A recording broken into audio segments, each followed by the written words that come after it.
Hey, it's Clay at claytrader.com. This will be my top 10 stocks as we head into Wednesday, May 11th. This will be a technical analysis breakdown. So if you're somebody that uses charts within your trading, or maybe you're just interested in learning more about charts and how they can be used to help make good decisions as a trader, this will be a video for you. Real quick, before I get to the watch list, I first want to personally invite you to get signed up for this free live online class that I'm offering here in just a couple of days. So if you're enjoying what you see and you want to learn more about this tool, then certainly get signed up for the free class. If you're watching on YouTube, there's a link down in the description box. If you're watching at my site, right there on the webpage, there's going to be an area that you can click to get signed up. So again, if you like what you see, then certainly get signed up for this free class. Real quick, a couple of clarification points. First off, the markets are still open for a little bit of time, so that price there, that number is going to be changing around, and also these candlesticks will be moving. But I like to do these videos when the market's still open for a small amount of time, because sometimes we can capture some really interesting late day type price movement. But the market is also close enough to being done for the day, where everything I talk about here will still be relevant as we head into Wednesday. And then also I'll be using the 30-minute time frame. So for you beginners out there, what that means is each one of these candlesticks here, as they're called, represents 30 minutes worth of time. So stock number one here, AMC, very popular stock, just had earnings. And I mean, just a brutal day. I mean, gapped up. First 30 minutes came all the way up to that area, but within that same 30 minutes, price came down there. And then that 30-minute session was just a total, slaughter right there, and down it went. So yeah, overall, not a good day at all, and updates certainly need to be made. First update I'm going to do is actually just adjust this area of resistance down now to this area here at $12.50. So $12.50 would be that first initial area of resistance, where if the price does try to bounce back up, then it'll all be about $12.50, and can the price, break above that area. But even if the price does break through there, then you want to still be skeptical, because that purple line there, which I've talked about time and time again, and that's why. Sure, it didn't hit it right there, but you can see during that opening 30 minutes, certainly got within the general area of that level before we're getting jacked back down. So you're going to want to keep a close eye on that. So $12.50 and then that 50-period moving average, two main areas of resistance if there's any sort of bounce. As far as areas of support are concerned, nothing fancy or complicated here. I'm just going to go ahead and adjust this level down here to $11.45. And for one reason, that reason alone, that's where the price has bounced several times today. So does that mean that it'll continue to bounce at that point? Of course not. No such thing as a guarantee. But the point here is that by no means is that some sort of random area. And the price, as of now, is still establishing a track record of bouncing from that area. So that definitely makes it a very, intriguing level of support to watch headed into Wednesday. Next one, VRM. And what's very interesting about this one is, of course, it proved that it can move very quick. But I mean, this got really, this was a train wreck. Gapped all the way up here, fell all the way down here. But again, what makes this interesting is that the price did level off and has now started to work its way back upwards. Now, does that mean that for sure guaranteed the price is headed back up to those previous highs up there? Of course not, no guarantees. But my point here is it at least makes it unique. It makes it an intriguing situation. And that's the whole idea of a watch list. Identify interesting situations and then watch them. And then based on how things behave, that would dictate if you want to, incorporate any sort of your personal strategy into it. But in my mind, at least for me, this is certainly very interesting. Huge move down. Now it's starting to head back up. So is this the start of something bigger back to the upside? Maybe, but to be fair, that is a two-sided coin, and this is why risk management matters, because maybe it's not. Maybe this thing is just going to roll back over, and if that is indeed the case, once again, that's why risk management matters. But, reiterate, two-sided coin. So who knows? Maybe it is the start of something bigger, and that's going to keep on moving, but that's what brings about and creates such a unique situations that's worth at least keeping an eye on, especially if you like to play this price range down below the $5 mark. Next, SOFI, and the bloodshed on this one continues. And let me get this trend line in play here.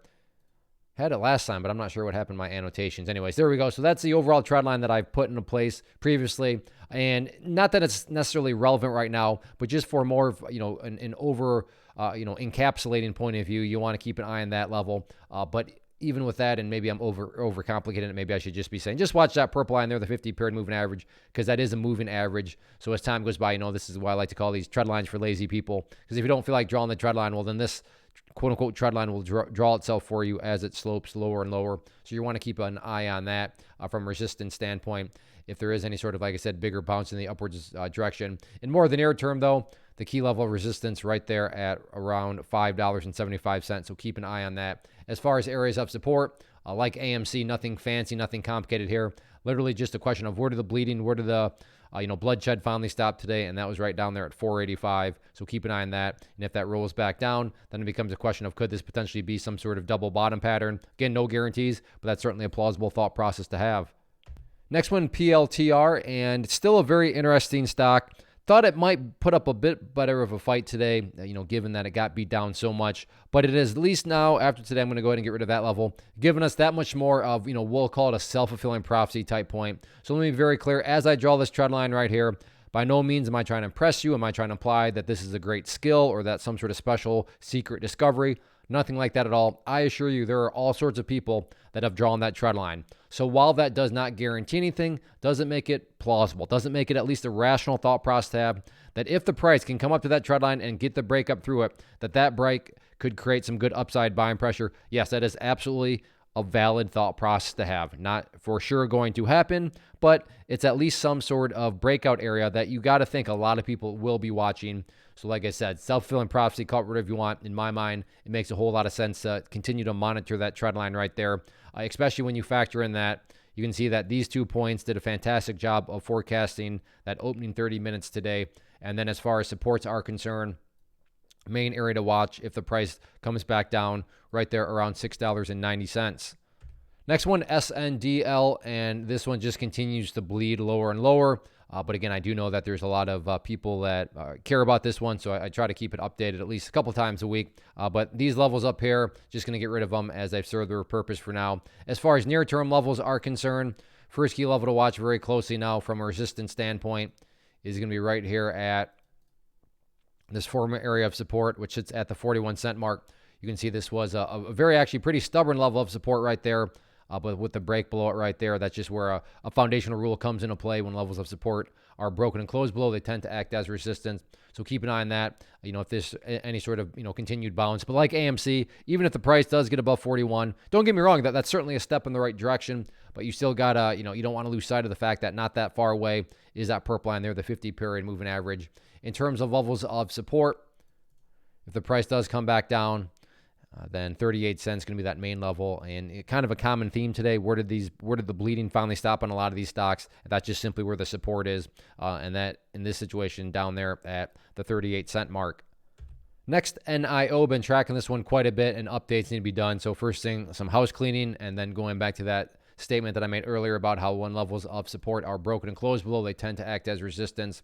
And I promise I have not moved that line, but you just can't make this stuff up. Check that out. Opening 30 minutes today.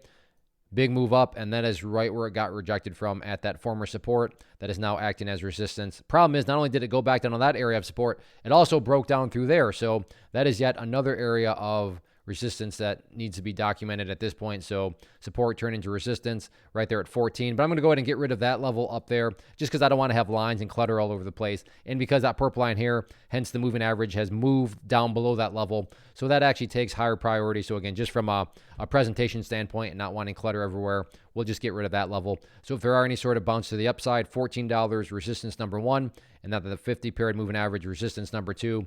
And then, yeah, you guessed it, as far as areas of support are concerned, that common theme right now, right down there with the bleeding stop today at $12.85.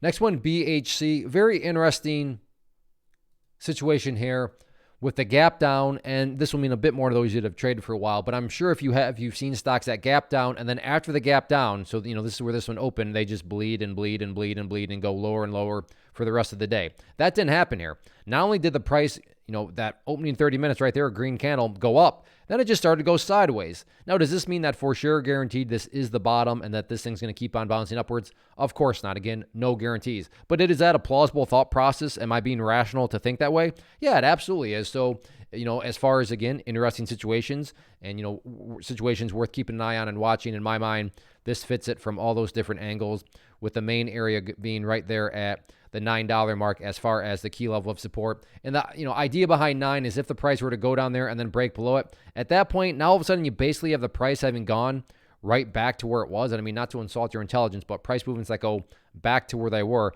not exactly a sign of genuine power, true strength. So that's why in my mind, $9 is important, because as long as the price stays above there, that represents a sign of progress. And that's what truly strong moves are going to do, right? Over time, they're going to make progress. So keep an eye on 9.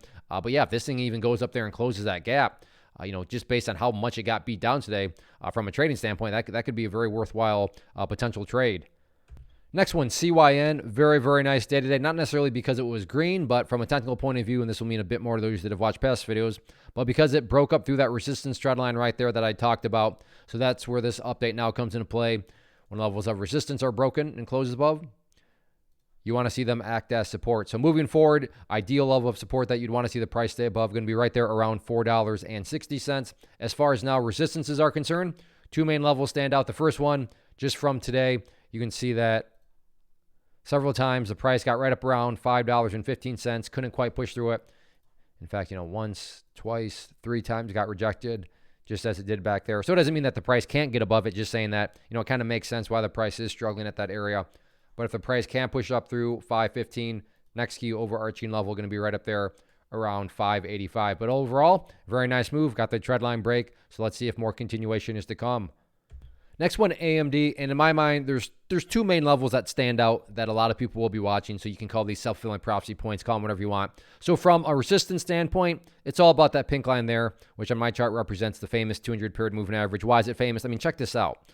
Not once, but twice, the price tried to bounce and got rejected right from that area. So does that mean that the price can never get above it? I'm not saying that. I'm just saying, like I said previously, that it makes sense why the price is getting rejected at that area.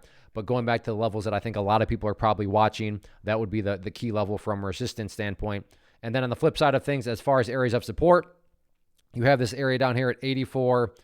But what I'm going to do is actually add in one more slight little area of support, because that's basically right where it bounced today at 85.30. You can see right there. And then you match this up with back here. So point here being is that this little support zone, you got to think that there's all sorts of people watching this little zone, longs and shorts and everybody in between. So if this level does come into play, in my mind, that is a huge question mark, which makes this all the more intriguing and interesting and certainly worthy being on a watch list. And then along the same lines of AMD and why I want to put these back to back, we have Tesla here, TSLA, two main levels, which has essentially now been, confirmation of at least a temporary sideways channel that has formed, but talked about that red line up there as resistance right around 822-ish. And check it out this morning. That's essentially right where the price got rejected. And then when the price did pull back, talked about this level down here around 780. And again, generally speaking, you can see right there, that's where it found support before heading back up. And that second head back, when it headed back up, didn't quite hit the red line before getting rejected back down, but you get the idea. The price is apparently getting pretty choppy within this range right here. Now, don't get me wrong, that's a $40 range, so it's not like it's impossible to make money.